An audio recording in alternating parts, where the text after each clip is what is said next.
Edge of Wonder presents Cosmic Waves 2019. That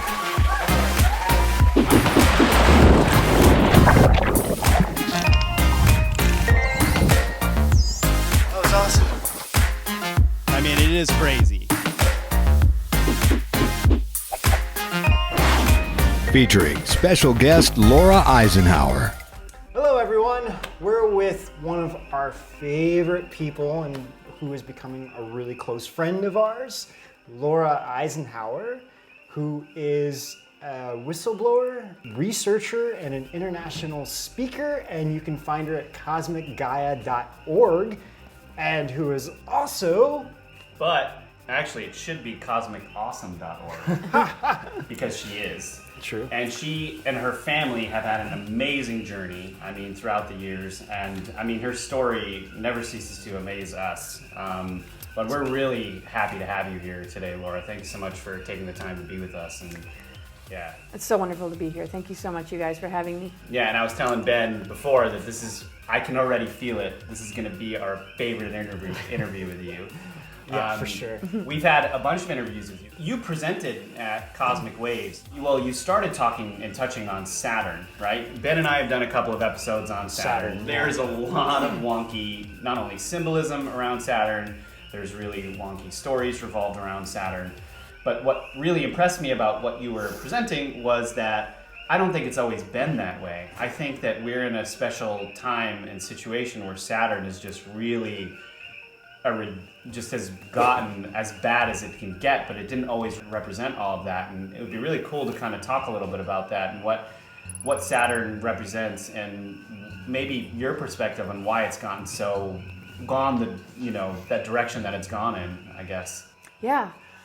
Well, some have noted that it used to be a sun, and the sun went dark.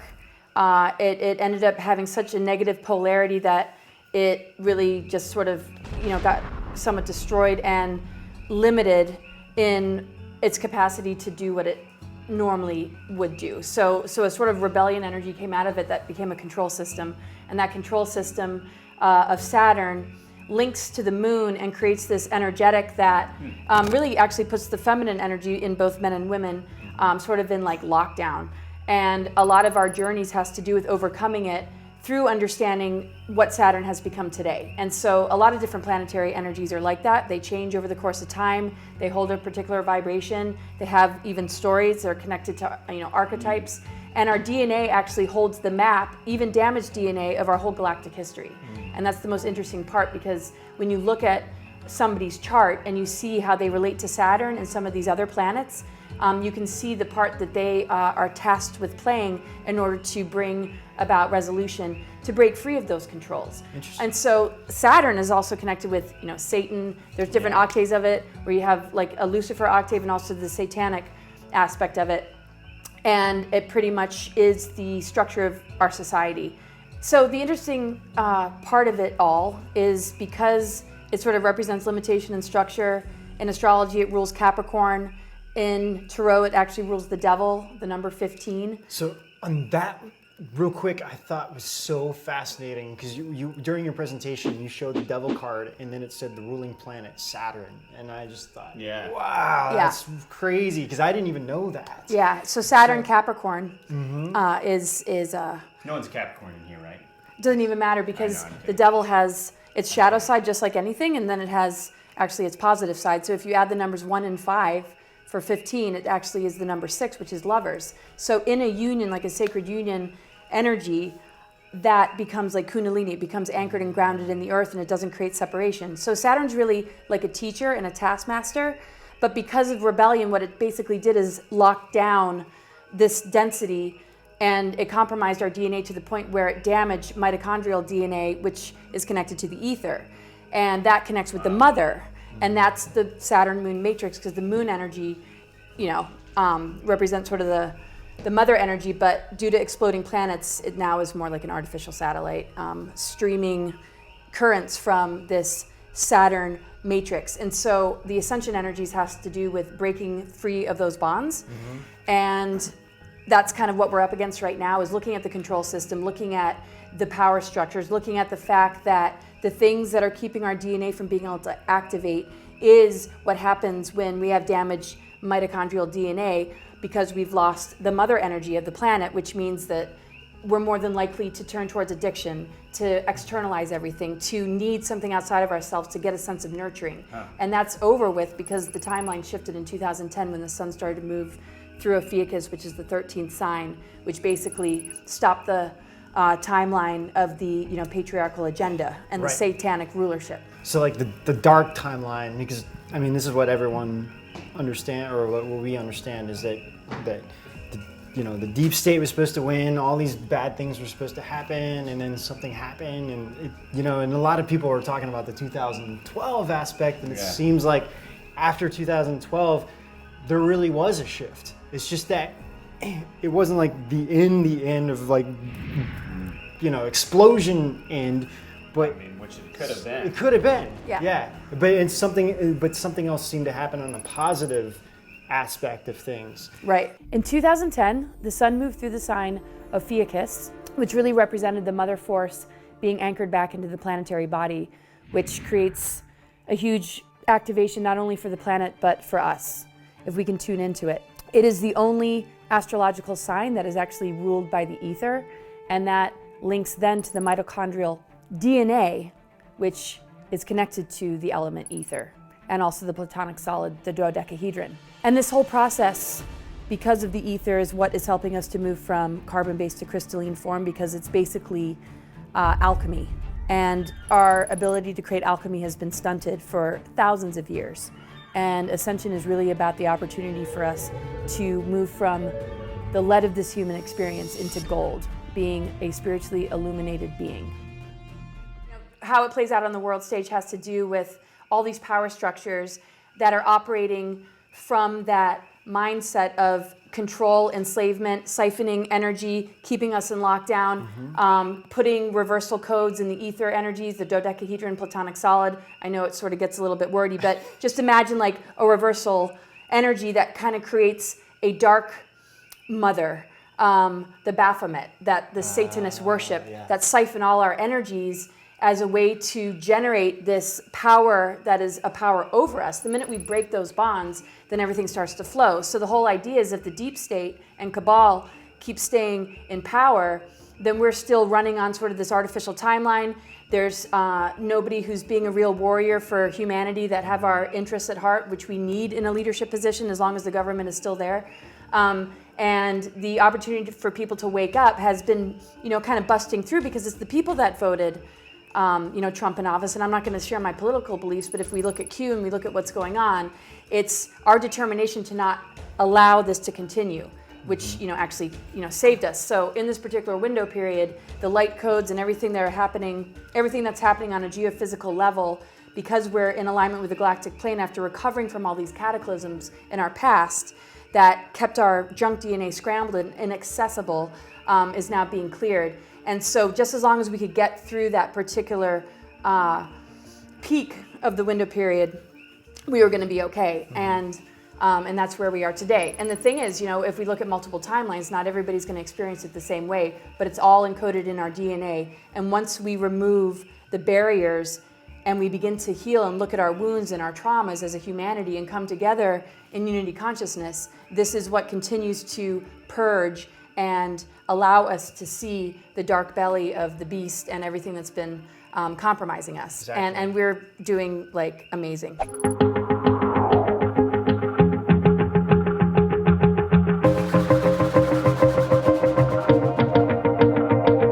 The Edge of Wonder presents Cosmic Waves 2019.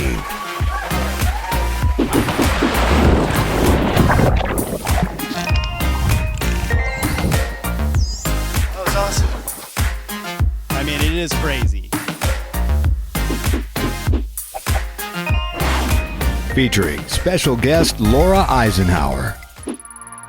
Just to grab that thought, so 90% of our DNA from the sort of Saturn energies and moon matrix and even sun matrix, 98% of our DNA is getting sort of AI programming instead of the true connection to our galactic history and our multidimensional energies, because like that's what junk DNA actually is. So it's like a layer of this like technological thing that's going on. That's It's the programming. My gosh. It keeps us unconscious, keeps us in our lower strands, keeps us from being able to activate. And so when people are overly concerned about everything about Trump's character, they're still looping because they're still trying to externalize everything. The thing is, they should at least see that this presidency is giving us breathing room. Because if anybody else, like the cabal, and of course Hillary, we might as well just say it, was in office, we would be in a completely different struggle. So anybody who doesn't like Trump... Would be like, they're really trying to control Europe. I mean, we've had fans literally contacting us saying that there are people coming to their home, like kind of like the Men in Black type people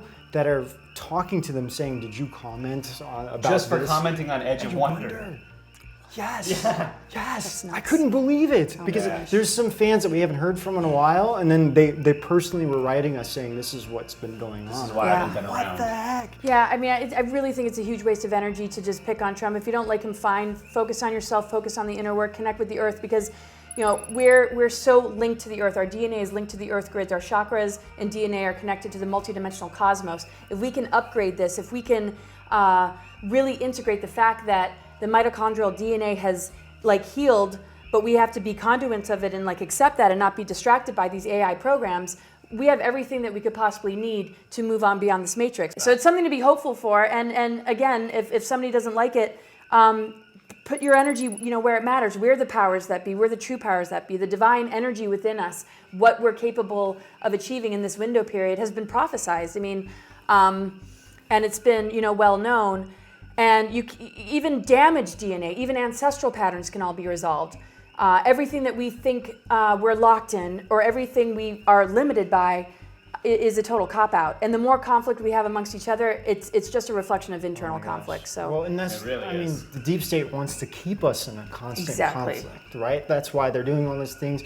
And that's this, with the technology, I mean, the whole thing is about suppressing our own spiritual awareness. Right? Exactly. That's what this whole Ascension realm, like everybody in this community is now focusing on the spiritual aspect, because we understand now this is what's going to really free the human race. And I think this also goes, it's like, I think someone, maybe Corey brought it up or today, about why haven't the ETs land on the White House lawn, and it's like, here we are, and he's like, but it's not going to happen that way. It's going to happen individually. Like the people who are able to handle these things and who are more spiritually open to these kinds of things, these are the kind of people that will first make the first contact. Right? Absolutely. Right? Do you agree with that? Oh, totally. Well, you're talking about positive extraterrestrials right now, right? Right, not Okay, the Draco reptilians that... Or the Greys want to who've eat us. been freaking experimenting on people for years now. Both right? of them have, yeah, really. Yeah, and also, I mean, we're getting the opportunity to break free of all control agendas. Some appear positive, but it still somewhat compromises us. And I think a lot of us would like to relate to our galactic family and community on terms that have nothing to do with, let's go this way, we're going to save you, and this is what you need from us.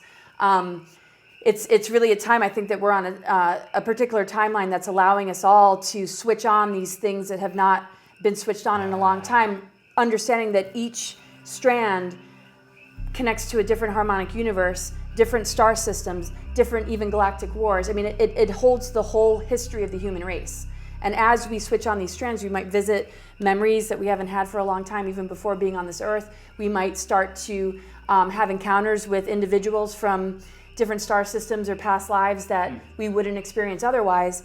And it's just this amazing period of, having it revealed to us, who we truly are, because this genetic modification of the human race, hybridization, manipulation of incarnate consciousness, has kept us in this 26,000 year cycle of being completely and utterly controlled by propaganda, Khazarian mafia, Kabbalistic agendas that relate to war, and the propagation of all these different dark technologies that have separated our DNA strands so that the masculine and feminine can't come together. And that's where the Saturn energy lies. And so it's so interesting because the Nephilim reversal grid was put in place. It's a dark technology.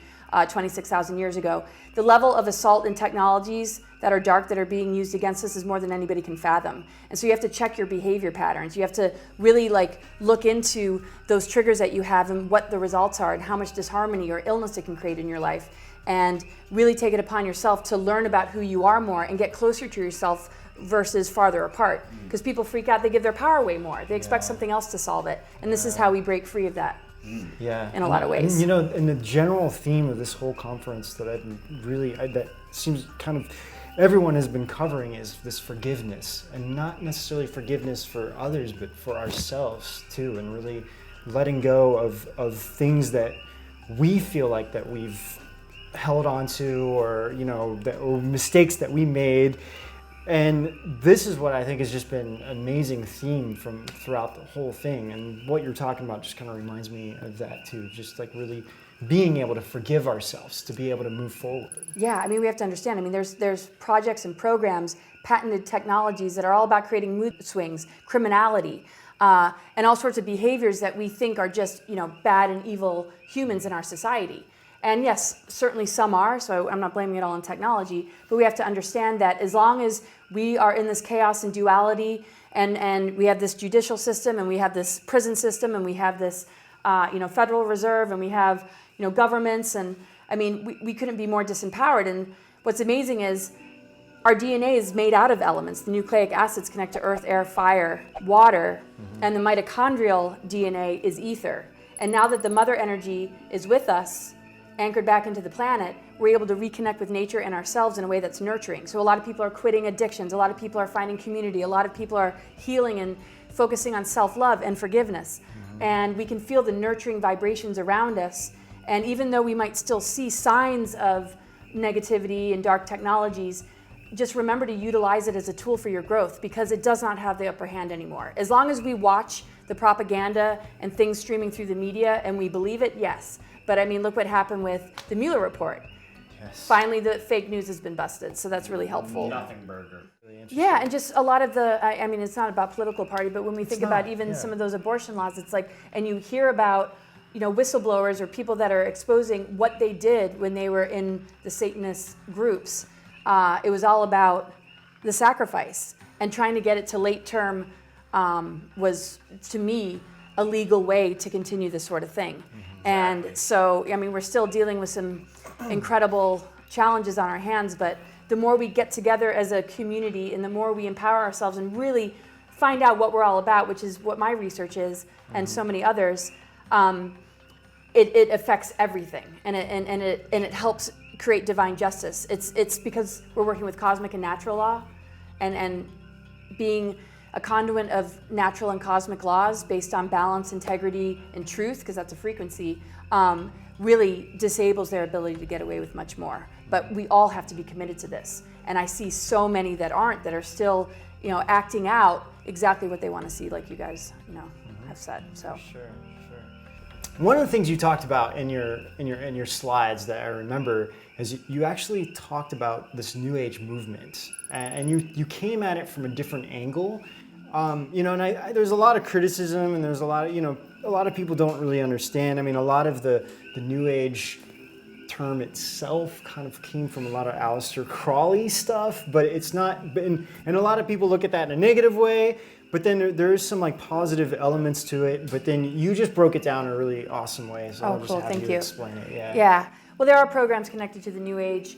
And one, I mean, there's many, but one that I brought up is the passiveness program, where if these dark topics are brought up, it's sort of like, oh, that's just fear-based, or that's crazy, kind of don't want to look at it. It's like the same kind of denial that somebody might have in their life, that doesn't want to look at their childhood, doesn't want to really look at the nature of the relationships that they're having, or if we don't do the shadow work, if we don't look at the deeper aspects, then we can't really transform. And so it basically is that whole all love and light, and I know so many people know this.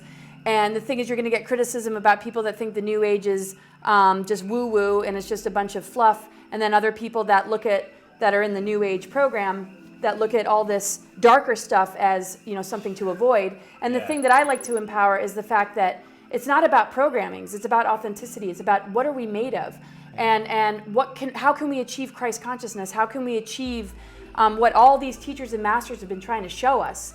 They didn't teach worship.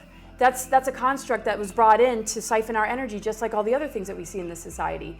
The teachings that were mostly wiped out. There are a lot of exterminations of those that carried those teachings. Those connected to the Law of One, the Essenes, the original Templars, and the Cathars. When you say the original Templars, not the ones that have been infiltrated. No, and see, Well, and that's good at the beginning. yeah, they were good at the Yeah. beginning. Yeah. So the whole idea is really understanding what is soul alchemy. What are the things that we can look at and say, this is real. There's scientific evidence that there is DNA. What is this junk DNA and what does it hold? Because that's really the mystery. That unlocks our unconscious. It brings us into our multidimensional awareness, our creative imagination, our capacity to really feel into everything instead of deny. So whether you're too much in the light, you're denying the dark. If you're too much in the dark, you might not realize it because you might just be making fun of everybody else, thinking that you have all the answers. So we got to keep the negative ego in check because that's the very thing that feeds this parasitic system, no matter which side you swing on, because it wants extremes. And so nobody's finding their divine center. They're picking and choosing, and it's all about these outer identifications. And we really got to get back to center because we're all naturally spiritual beings. When we unlock or shed light on our unconscious, we recognize it's spiritual, multidimensional energy, and that our DNA is actually representative of the love story of creation. And it all connects to the earth grids that have masculine and feminine, electrical, magnetic. It's all in the planetary stars. When you read a chart, it's all there. And that's hard to explain in a short interview. DNA strands, earth grids, and platonic solids are all made up of earth, air, fire, water, ether. But the ether hasn't been as accessible because of control agendas. When the 12th strand of DNA actually connects with this 13 gate, meaning when we really are conscious of the fact that we have 12 strand DNA and beyond, and we really acknowledge the fact that this Mother Earth is a huge part of how we're ascending because it holds all the codes, including our DNA and what we are born with, then actually the 12 linking to the 13 is the Christ Sophia, because the Christ consciousness or avatar consciousness is the 12th strand, where the 13th gate and sign represent the mother. And this is the rebalancing of the masculine and feminine on a hugely cosmic and earthly scale. And when we are able to integrate that, we are able to achieve something that we haven't embodied for so long. It's almost very difficult for people to do because it's not very familiar, but yet it couldn't be more natural. So we just need to really breathe into it and allow these activations. They're not going to move too quickly because it would be too shocking for the physical body. We just need to really breathe through it and know that this is a cosmic and earthly event, Ascension.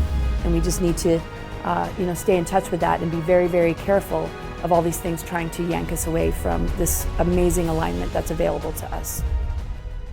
Well, guys, this wraps up part 1 of our interview with Laura Eisenhower, and we'll be back with part 2. We are here with Laura Eisenhower. This is Edge of Eisenhower. She's falling off the edge. We've finally fallen off the edge with the Edge of Eisenhower. That's got to go in the bloopers.